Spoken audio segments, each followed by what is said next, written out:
Halo, Assalamualaikum. Selamat datang kembali di channel Hi Dokfit edisi lolos LPDP One Shot Dokter Spesialis bersama aku, Dr. Fitri.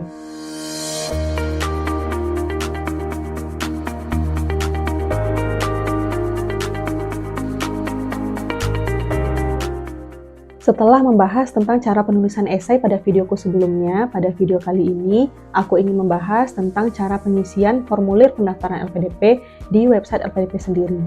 Jadi teman-teman, sebenarnya pengisian formulir ini tidaklah sulit jika teman-teman telah mempersiapkan dokumen-dokumen, esai, dan data-data yang nanti akan diinputkan pada website ini.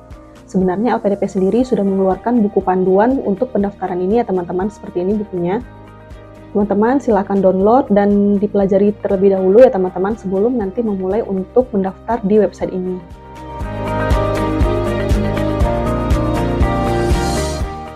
Pada video ini aku tidak akan membedah tentang isi buku panduan tadi ya teman-teman, namun aku akan sedikit menjelaskan tentang cara pembuatan akun dan kemudian akan lebih menekankan kepada cara mengisi data-data diri atau personal statement yang diminta oleh formulir LPDP ini. Jadi teman-teman, yang pertama itu pembuatan akun. Kita mulai dari buku panduan saja ya teman-teman. Baik, akan aku share screen.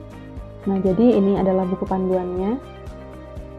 Untuk cara pembuatan akun sendiri, di sini pertama registrasi akun. Teman-teman silakan buka website beasiswa-lpdp.kemenkeu.go.id. Kemudian pilih yang ini, beasiswa S2 atau S3 LPDP.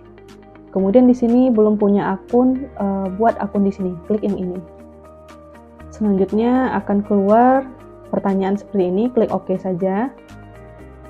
Kemudian daftar akun. Nah, di sini akan diminta nanti email dan password, silahkan teman-teman masukkan email yang aktif ya, kemudian password untuk akun ini. Kemudian akan ada informasi data pribadi seperti nama lengkap, panggilan, NIK, dan nomor KK juga. Jadi teman-teman silakan dipersiapkan dulu kartu keluarganya ya, biar kita nggak susah nanti memasukkan nomor KK. Kemudian tempat tanggal lahir, diisi saja semua yang diminta. Kemudian silakan nanti upload juga foto 4x6. Kemudian masukkan kode verifikasi dan buat akun. Setelah kita klik buat akun, kemudian akan masuk ke email kita seperti ini. Silakan teman-teman klik verifikasi akun. Nah, setelah verifikasi akun ini, maka akun kita sudah aktif dan kita udah bisa login di website LPDP ini. Seperti ini, silakan masukkan di sini email dan password dan tekan login. Nah, setelah itu, setelah login, kita udah bisa mengisi data-data, merubah semua data-data yang ada di sini, seperti informasi pribadi, silakan diisi dulu. Nama, status, agama, golongan darah. Kemudian juga ada ini media sosial, dimasukkan ini tautan Facebook, Twitter, dan Instagramnya. Kemudian klik berikutnya. Kemudian juga ada pendidikan terakhir, silakan dimasukkan juga. Kemudian ada juga data keluarga seperti orang tua, yaitu bapak, ibu, suami, istri. Jika sudah diisi, silakan klik simpan. Nah, nanti tampilannya akan seperti ini, data diri, media sosial, pendidikan terakhir, dan data keluarga. Nah, di sini akun kita telah siap dan kita sudah bisa mendaftar beasiswa ya teman-teman. Kemudian selanjutnya untuk mendaftar beasiswa, ini kita langsung masuk ke akun LPDP punyaku saja. Jadi di sini setelah kita login, teman-teman bisa klik di ini beasiswa dan daftar beasiswa. Jadi di sini nanti akan ditanyakan apakah kita seorang PNS, TNI atau Polri, kemudian apakah kita sudah memiliki LOA atau belum. Kemudian juga akan ditanya nanti prodi dan universitas yang akan kita pilih, ada 3 prodi. Nah di sini teman-teman sebenarnya bisa membaca lebih lanjut di buku panduan saja. Aku akan langsung saja ke data-data yang akan diminta nanti pada LPDP. Karena di sini aku sudah mendaftar, aku akan klik saja status ya teman-teman. Jadi nanti seluruh formulir yang kita isi ini akan menjadi ringkasan formulir seperti ini tampilannya, dan ini semua adalah seperti persis apa yang kita isi sebelumnya gitu ya teman-teman. Karena aku sudah mendaftar, maka tampilannya seperti ini, namun kurang lebih nanti sama, teman-teman tidak perlu ragu. Jadi tadi setelah kita mengisi uh, di sini ada pilihan prodi dan universitas, kemudian juga ditanyakan periode perkuliahan. Teman-teman boleh isi untuk tahun depan, karena nanti LPDP akan memberikan kita waktu 18 bulan untuk memiliki LOA bagi yang belum mendapatkan LOA. Nah, ini adalah data-data diri yang sudah kita isi tadi. Informasi data diri ini, kemudian media sosial ada, keluarga, dan selanjutnya ini adalah personal statement ya teman-teman. Ini tentang kepribadian kita. Nah, di sini ada 8 poin yang akan ditanyakan. Pertama yaitu kekuatan atau kelebihan atau strong point yang kita miliki. Jadi di sini teman-teman sebaiknya kita mengisi untuk kekuatan atau kelebihan ini sekitar 3 atau 4 saja, jangan terlalu banyak. Karena nanti kita akan menghafal semuanya ini untuk proses wawancara. Teman-teman dapat mengisi strong point ini dengan 1 atau 2 frasa, seperti contoh yang aku isi sebelumnya. Saya adalah orang yang teliti. Boleh kita isi seperti itu saja, atau bisa juga kita isi dengan saya adalah orang yang teliti, sehingga dapat memudahkan saya untuk mengerjakan sesuatu pekerjaan yang kompleks. Nah, boleh seperti itu ya teman-teman. Kemudian juga bisa salah satu contoh lain seperti saya adalah orang yang memiliki rasa empati yang tinggi terhadap orang lain, sehingga memudahkan saya dalam menganamnesa pasien-pasien saat saya bekerja. Boleh seperti itu. Jadi pilih saja salah satu cara ya teman-teman. Kemudian selanjutnya kelemahan atau kekurangan yang kita miliki. Nah, saranku sendiri untuk kelemahan atau kekurangan ini jangan lebih banyak daripada kelebihan ya teman-teman. Ini boleh diisi sekitar 2 atau 3 saja. Jadi di sini sebaiknya teman-teman membuat kekurangan ini adalah kekurangan yang sudah bisa teman-teman atasi sebelumnya begitu. Karena pertanyaan pada wawancara nanti sering menanyakan hal ini, yaitu kekurangan. Contoh kekurangan yang aku buatkan dalam proses pendaftaran LPDP sebelumnya yaitu saya tidak dapat menyelesaikan 2 pekerjaan dalam satu waktu. Jadi ini adalah kelemahan, boleh kita buat seperti itu saja, dan boleh kita tambahkan frasa kedua seperti namun saya tetap berusaha untuk menyelesaikan pekerjaan tersebut dengan baik, dengan cara membuat skala prioritas pekerjaan mana yang terlebih dahulu harus diselesaikan gitu. Jadi boleh kita buatkan 2 frasa atau 1 frasa saja, karena nanti kelemahan ini sering ditanya ya teman-teman. Juga bisa akan kita jelaskan nanti pada wawancara hal apa yang kita lakukan untuk mengatasi kekurangan yang sudah kita miliki ini gitu. Jadi buatlah kekurangan atau kelemahan yang sudah bisa teman-teman atasi. Selanjutnya yaitu pengalaman membanggakan. Nah, pengalaman membanggakan ini boleh ya teman-teman masukkan mulai dari kita sekolah, kuliah, atau saat bekerja. Jadi di sini untuk pengalaman yang membanggakan yang aku buat di sini adalah lulus pada Fakultas Kedokteran di Universitas Sumatera Utara pada tahun 2012. Untuk pengalaman yang membanggakan ini sebaiknya teman-teman ceritakan secara ringkas, namun di dalamnya sudah mencakup pertanyaan 5W 1H ya teman-teman. Teman-teman juga boleh menceritakan pengalaman yang membanggakan saat kita kuliah, seperti menang suatu olimpiade. Juga bisa memasukkan pengalaman saat bekerja, seperti berhasil menyelamatkan pasien, itu juga boleh ya teman-teman. Buatlah pengalaman yang memang sangat berkesan pada hati teman-teman, karena ini juga sering akan ditanyakan pada wawancara. Kemudian selanjutnya yaitu pengalaman kurang membanggakan. Nah, untuk pengalaman kurang membanggakan ini adalah yang negatif ya. Aku menandakannya seperti itu, negatif dan positif. Pengalaman yang kurang membanggakan ini sama dengan kekurangan atau kelemahan kita tadi. Sebaiknya teman-teman memilih suatu pengalaman yang memang tidak membanggakan atau mengecewakan, namun teman-teman sudah dapat mengatasi pengalaman ini gitu. Sudah dapat memanajemen perasaan kekecewaan teman-teman. Jadi di sini aku berikan contoh untuk pengalaman yang kurang membanggakan yang aku buat, yaitu tidak lulus pada seleksi masuk perguruan tinggi di tahun 2011. Jadi di sini pengalaman ini aku bilang kurang membanggakan karena memang saat itu aku sangat kecewa tidak berhasil masuk kedokteran pada tahun tersebut. Kemudian yang aku lakukan adalah belajar kembali dan mengulang kembali seleksi pada tahun selanjutnya, sehingga pada tahun selanjutnya aku dapat lulus di Fakultas Kedokteran. Jadi teman-teman bisa membuat pengalaman yang sudah dapat teman-teman atasi ya. Seperti misalnya ada juga temanku membuat dia tidak lolos pada CPNS pada tahun 2019 gitu. Jadi yang dilakukannya adalah belajar kembali dan kembali mengikuti tes sehingga dia lulus. Harus ada outcome dari pengalaman yang kurang membanggakan ini ya teman-teman.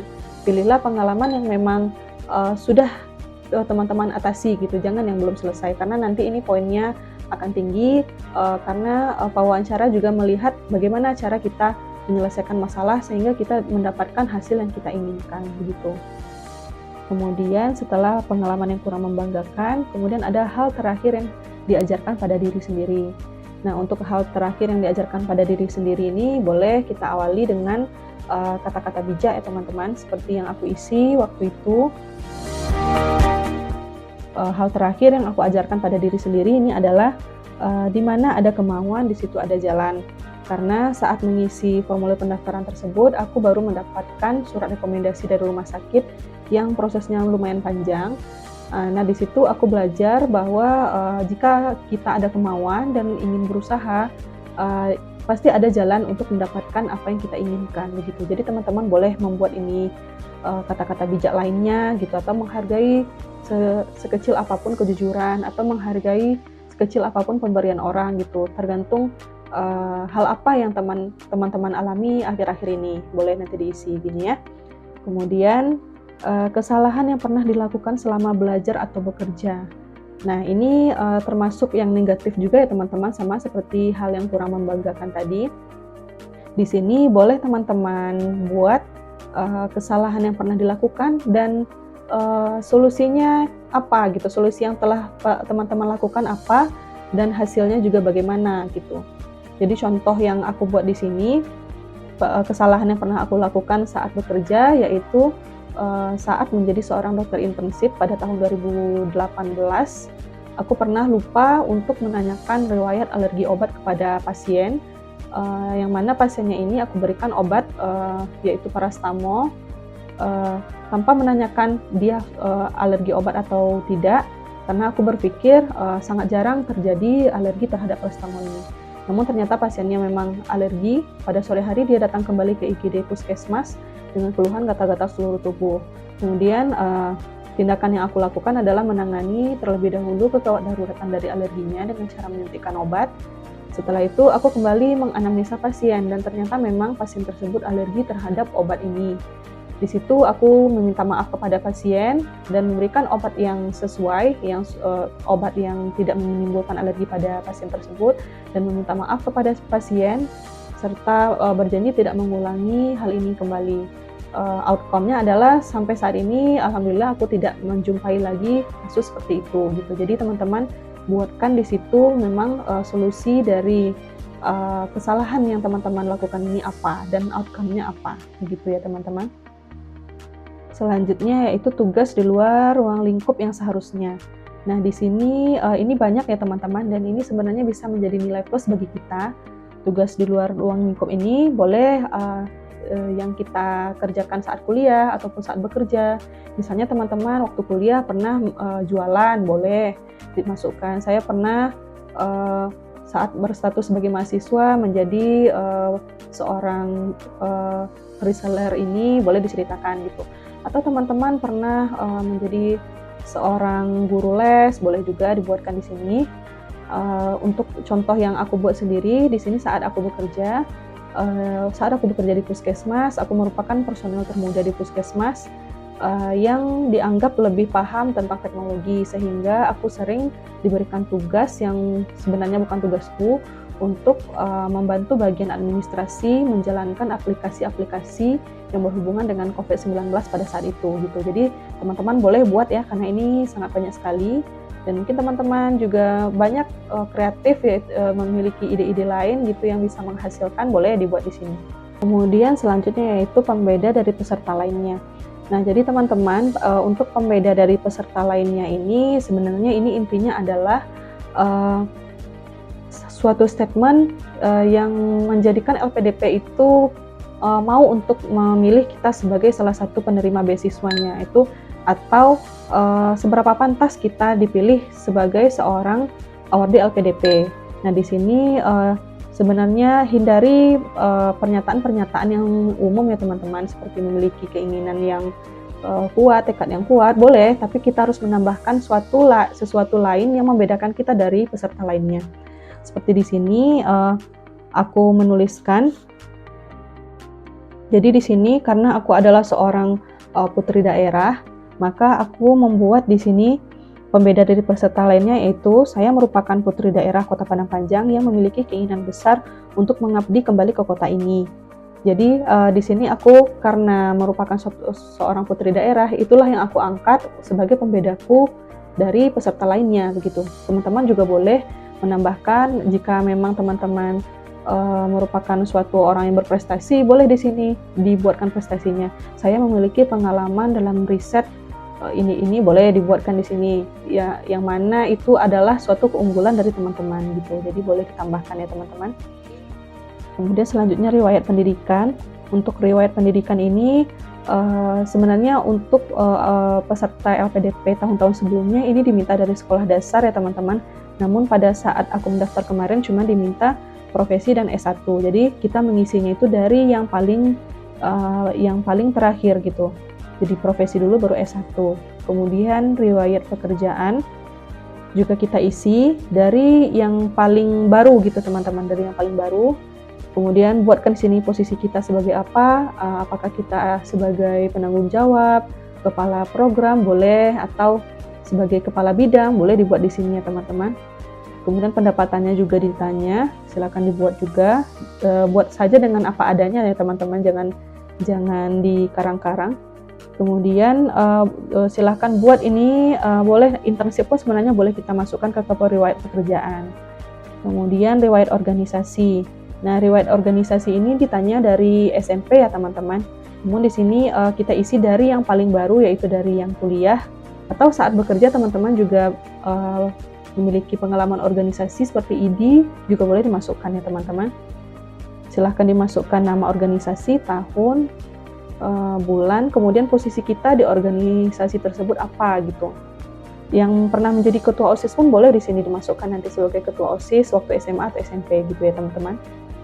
Kemudian prestasi ini pun juga ditanya dari kita sekolah ya teman-teman, dari SMP, SMA maupun kuliah. Kemudian juga setelah kita bekerja. Jadi boleh di sini dimasukkan apabila waktu kita SMA pernah memenangkan olimpiade, boleh dimasukkan. Kemudian kuliah juga bisa. Kemudian waktu bekerja pun boleh, seperti menang kompetisi nakes teladan juga boleh dimasukkan ya teman-teman, karena ini nanti akan menjadi nilai plus. Selanjutnya bahasa ini itulah yang TOEFL yang sudah aku jelaskan sebelumnya. Silakan dimasukkan di sini bahasanya, yaitu bahasa Inggris, dalam kurungnya TOEFL ITP, silakan masukkan. Kemudian tuliskan skornya berapa, tahun sertifikatnya, dan masa berlakunya yaitu 2 tahun. Kemudian selanjutnya pengalaman pelatihan atau workshop. Nah, untuk pengalaman pelatihan atau workshop ini aku sarankan teman-teman membuat yang terbaru saja ya teman-teman. Kalau bisa dalam 1 atau 2 tahun terakhir, dan jika ada yang berkaitan dengan spesialisasi yang akan teman-teman ambil, itu akan sangat bagus. Silakan dimasukkan jenis atau pelatihannya, kemudian institusi penyelenggaranya, dan tanggal pelaksanaannya. Dan aku berharap teman-teman masih mengingat apa isi dari pelatihan-pelatihan tersebut, karena mungkin bisa saja ditanyakan oleh pewawancara. Nah, di sini ya teman-teman, silakan tuliskan. Kemudian selanjutnya pengalaman riset. Nah, untuk riset ini jika teman-teman memiliki riset yang banyak, boleh dimasukkan, karena ini akan menjadi nilai plus ya teman-teman.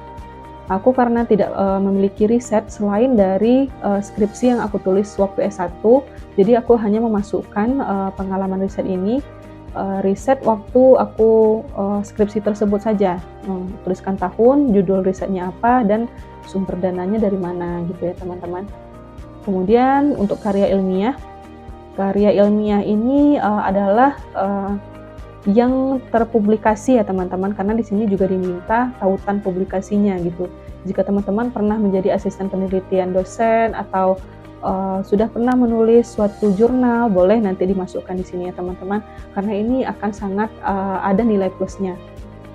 selanjutnya itu konferensi dan seminar, sama seperti pelatihan tadi. Ini buatlah yang terbaru ya teman-teman, tulis dari yang terbaru, dan sebaiknya berkaitan dengan spesialisasi yang akan teman-teman ambil. Jika tidak ada, tidak apa-apa, namun sebaiknya ada 1 atau 2 yang berkaitan, begitu ya teman-teman. Dan aku berharap teman-teman juga masih mengingat isi dari seminar-seminar ini apa, karena bisa saja ditanya oleh pewawancara. Selanjutnya penghargaan. Untuk penghargaan ini boleh teman-teman masukkan, boleh penghargaan saat kita kuliah atau saat kita bekerja. Boleh kan tahun-tahun kita bekerja ini ada yang pernah menjadi garda terdepan COVID kan, banyak yang mendapatkan penghargaan, itu boleh dimasukkan di sini ya teman-teman. Selanjutnya setelah mengisi ini, terakhir kita diminta untuk mengupload dokumen. Nah, ini adalah dokumen yang sudah aku jelaskan pada video sebelumnya. Silakan teman-teman tuliskan di sini nomor dokumennya dan upload. Nanti tombolnya di sini upload, ini karena sudah aku upload jadi tulisannya bukan upload ya. Masukkan. Jika tidak ada nomor surat tidak apa-apa, silakan kosongkan saja. Nah, kemudian pada kolom terakhir itu ada esai. Jadi teman-teman silahkan mengcopy dan paste di kolom esai ini gitu. Esai yang sudah siap dan sudah mantap kemarin silahkan diisikan di sini, dikopikan. Nanti ada tombol simpan, silahkan disimpan dulu. Setelah kita simpan, maka akan muncul ringkasan CV kita seperti ini. Masih dapat kita robah sebelum kita menekan tombol submit. Silahkan teman-teman baca kembali dari awal dengan teliti. Apabila masih ada yang salah, silahkan diperbaiki terlebih dahulu. Apabila masih ada yang ingin dirubah, bisa dirubah terlebih dahulu gitu ya teman-teman, sebelum teman-teman menekan tombol submit. Nah, untuk personal statement yang 8 tadi, aku sarankan teman-teman untuk memikirkannya terlebih dahulu. Sebaiknya diketikkan di Microsoft Word dulu ya teman-teman, sehingga nanti kita bisa mengkopinya saja ke kolom ini seperti esai. Karena menurut pengalamanku pribadi, website LPDP ini sering terjadi masalah atau nge-lag lah istilahnya ya kan. Jadi bisa saja yang kita isi ini tiba-tiba hilang gitu. Jadi kita tidak susah mengetikkannya kembali. Sebaiknya teman-teman diketik dulu di Word, kemudian silahkan dikopikan ke kolom yang sudah tersedia di sini gitu ya teman-teman. Kemudian yang terakhir, teman-teman sebaiknya mendaftar ini, submit pendaftaran ini jangan mepet-mepet di hari mau tutup pendaftaran, karena biasanya memang banyak yang mengakses websitenya dan sering terjadi kendala gitu. Jadi sebaiknya amannya itu H-7 pendaftaran ditutup, kita sudah submit begitu ya teman-teman. Baiklah teman-teman, itulah cara mengisi formulir pendaftaran LPDP. Yang lebih aku tekankan kepada cara mengisi data diri yang diminta pada proses pendaftaran. Aku berharap video ini bermanfaat bagi teman-teman dan membantu teman-teman dalam proses pendaftaran beasiswa LPDP ini. Aku doakan semoga semua teman-teman yang menonton video ini dapat lulus pada seleksi administrasi beasiswa LPDP, khususnya dokter spesialis, dan dapat melanjutkan ke tahap selanjutnya, yaitu tes bakat skolastik dan tes substansi. Semoga video ini bermanfaat. Untuk video selanjutnya, aku akan membahas sekilas tentang TBS atau tes bakat skolastik. Sampai berjumpa di video selanjutnya, dan wassalamualaikum.